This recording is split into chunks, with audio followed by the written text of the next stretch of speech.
नमस्कार दोस्तों, मैं स्वामी ओम प्रकाश। आज सबसे पहले तो यह कहना चाहता हूँ कि घर पर रहें। जी दोस्तों, सबसे पहले आप घर पर रहें, अपने आप को सुरक्षित रखें, जीवन को बचा कर रखें, जीवन को बचा कर रखें। सबसे प्राथमिकता यही होनी चाहिए इन दिनों। वैसे तो कहता हूँ कि हमेशा के लिए होना चाहिए कि जब तक हमारा जीवन है, हमारा जीवन बचा रहे। जीवन ही नहीं होगा तो बाकी कुछ कैसे हो पाएगा। लेकिन इस वक्त जो दौर चल रहा है, जो महामारी का समय है, उसमें विशेष अनुरोध आपसे करता हूँ कि सबसे पहले आप घर पर रहें, सुरक्षित रहें, अपने आप को बचा कर रखें। और दूसरी बात यह कहना चाहता हूँ कि इस वक्त आपके पास काफ़ी समय मिल पा रहा होगा जीवन को समझने के लिए। बहुत सारे मित्र इन दिनों उस कार्य में लगे होंगे कि लॉकडाउन टूटेगा तो हम क्या कर पाएंगे, कैसे कर पाएंगे। अपने अपने बिजनेस की प्लानिंग, अपने नौकरी पेशे, जो बाहरी कार्य है, जो हमारे शरीर से जुड़ा हुआ है, हमारे जीवन से जुड़ा हुआ कार्य है, उसकी प्लानिंग में लगे होंगे। कुछ लोग चिंताग्रस्त भी होंगे, कुछ लोग चिंतन और मनन कर रहे होंगे। मैं उन सभी लोगों के लिए कहना चाहता हूँ कि चिंतन जरूर करिए, लेकिन जीवन के साथ जिन विषयों पर आप चिंतन करते हैं, उसके साथ साथ आप जीवन पर भी चिंतन करें। जीवन सबसे बड़ा विषय है और इन दिनों आपके पास समय है तो मैं आपको कहता हूं कि सबसे पहले आप जीवन पर ही चिंतन कर लीजिए। अगर जीवन पर चिंतन करने में आप सफल हो गए तो यकीन मानिए कि जीवन के साथ साथ जितने प्रकार के विषय हैं, जीवन के साथ जितने प्रकार के आयाम हैं, सभी मामलों में आप सफल हो सकते हैं। जी हां दोस्तों, एक उदाहरण के माध्यम से मैं आपको बताना चाहता हूं। वो उदाहरण है कि हम जो जीवन को चलाने के लिए जो फल, दूध, अनाज, सब्जियां खाते हैं, वो उसको हम परिवर्तित कर देते हैं किस में। तो मैं कहता हूं एक लाइन में, प्रकृति हमें देती है फल और हम प्रकृति को देते हैं मल। जी हां दोस्तों, प्रकृति हमें देती है फल और हम प्रकृति को देते हैं मल। बड़ी अजब की बात है, बड़ी गजब की बात है। प्रकृति हमें भोज्य पदार्थ के रूप में, खाद्य पदार्थ के रूप में तमाम तरह के उत्पाद देती है। अनेक प्रकार के अनाज, अनेक प्रकार की सब्जियां, अनेक प्रकार के फल प्रकृति हमें देती है ताकि उसे हम खाकर स्वस्थ रह सके, हमारा जीवन सही से चल पाए। और हम प्रकृति को लौटा देते हैं मल। आप कहेंगे आखिर रास्ता क्या है? यह तो प्रकृति का ही नियम है। जी हां, यह प्रकृति का नियम है, यह बात बिल्कुल सत्य है। लेकिन एक बात और सत्य है, और वो अधूरा सत्य जो बचा हुआ है वो क्या है? वह यह है कि प्रकृति जो चीज हमें देती है खाने के लिए, भोजन करने के लिए, हमें जिंदा रहने के लिए प्रकृति जो भी चीज हमें मुहैया करवाती है, उससे जो पोषक तत्व हमारे शरीर को मिलता है, जो विटामिन्स, जो मिनरल्स, जो पोटेशियम, जो कैल्शियम, जो प्रोटीन हमें मिलता है, उससे हम क्या करते हैं?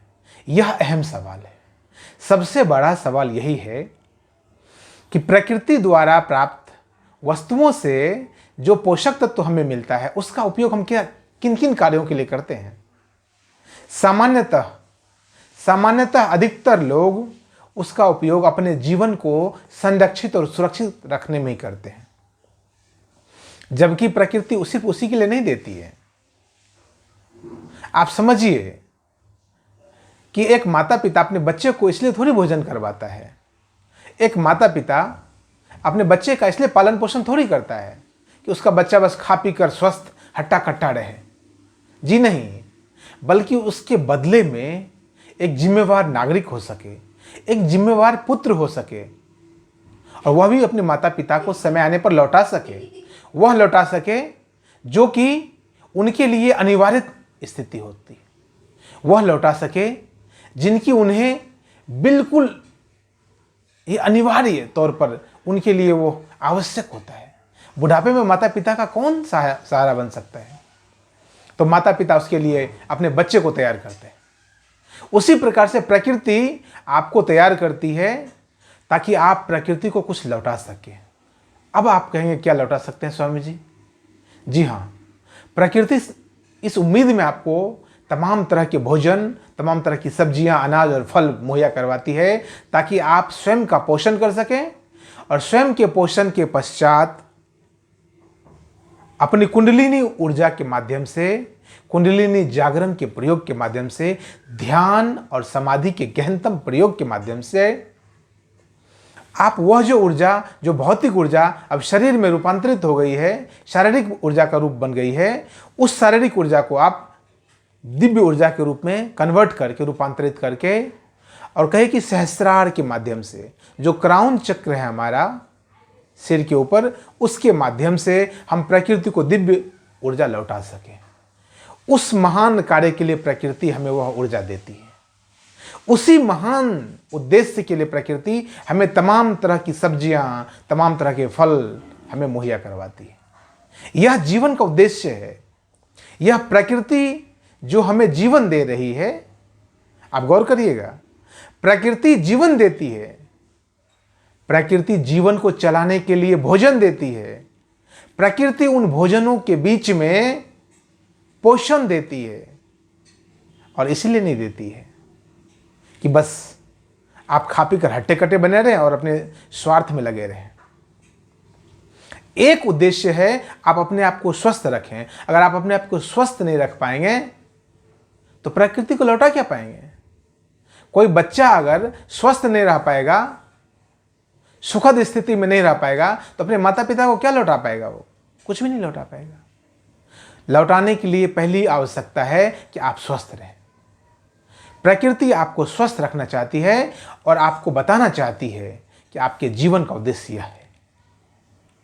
मैं कहना चाहता हूं अंतिम बात कि प्रकृति जो चीज आपको दे रही है उसको आपको समझना होगा, उसको आपको जानना होगा। जो अगर हम नहीं जाने उस चीज को तो हम प्रकृति को लौटा नहीं पाएंगे। वह जो दिव्य ऊर्जा जिसकी आवश्यकता प्रकृति को है, जिस दिव्य ऊर्जा से हमारा जीवन चलता है, जिस दिव्य ऊर्जा से पूरी प्रकृति चलती है, यह पूरी प्रकृति जो संचालित होती है, आप जानते हैं, उसी दिव्य ऊर्जा का परिणाम है। उसी दिव्य ऊर्जा से पूरी प्रकृति संचालित हो रही है। अगर वह दिव्य ऊर्जा प्रकृति को वापस नहीं मिलेगी तो प्रकृति असंतुलित हो जाएगी, और असंतुलन में प्रकृति क्या करेगी आप सब भली भांति जानते हैं। जब प्रकृति के साथ असंतुलन होता है, जब प्रकृति से तो हम प्राप्त करते हैं लेकिन प्रकृति को कुछ लौटाते नहीं हैं, ठीक वैसे ही जैसे कि माता पिता से तो हम प्राप्त करते हैं और माता पिता को हम सहारा नहीं बनते, कभी लौटाते नहीं हैं, तो क्या होता है? माता पिता के ऊपर क्या गुजरता है आप जानते हैं? प्रकृति के साथ ठीक वैसा ही गुजरता है।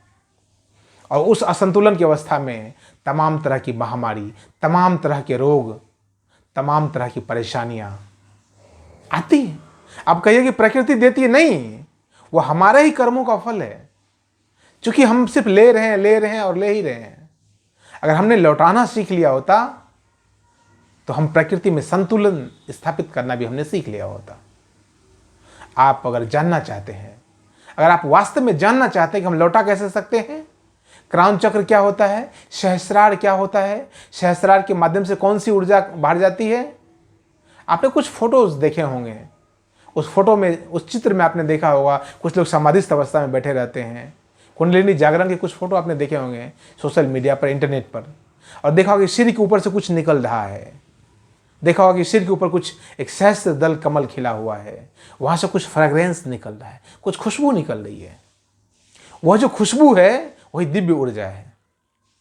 अगर आप उसको जानना चाहते हैं तो इस वीडियो में आप कमेंट जरूर करें, आप लाइक करें, और मैं आपको कहता हूं, आपसे एक अनुरोध करता हूं कि इस वीडियो को आप लाइक करें, कमेंट करें और सब्सक्राइब निश्चित तौर पर करें। आपको जीवन के संबंध में अगर कुछ भी जानना हो तो आप हमारे YouTube चैनल को सब्सक्राइब जरूर करें। इस वीडियो में इतना ही। बहुत बहुत धन्यवाद। नमस्कार।